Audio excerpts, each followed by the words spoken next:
Bilirsiniz necədir? Ehtiyat hissələrinin saxta olması ən ağır halda qəzalarla özünü göstərir.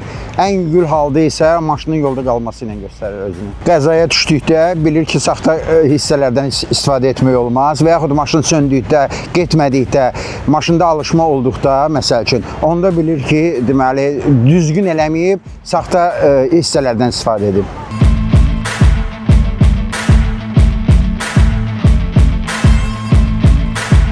Bəli, olub və ümumiyyətlə götürəndə 4 əsas sistem var ki, onlarda saxta hissələr, ehtiyat hissələri istifadə etmək düzgündür. Bunlardan birincisi avtomobilin tormuz sistemi. Səhv qəliblərdən, saxta qəliblərdən istifadə etmək qəzaya səbəb olar. Yəni, ən belə mühüm anda tormuz deməli işləməyə bilər. Bu bir. İkincisi, saxta hissələrin sükan idarə etməsində istifadəsi çox qorxuludur. Çünki təsəvvür edirsiniz, sükanı fırlayırsan, maşın isə düz gedir, dükana girir. Deməli, avtomobilin askısında saxta hissələr istifadə etmək qəti olmaz.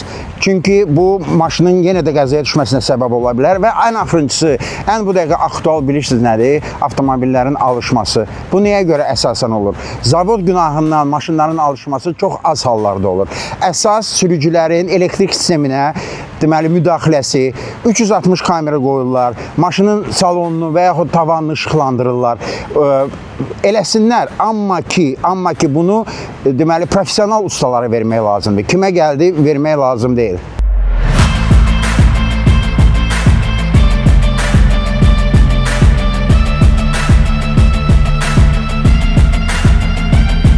Sürücülər bundan qarşılaşmasınlar deyə təsadüfi yol qırağı dükanlardan deməli hissələr almasalar yaxşıdır.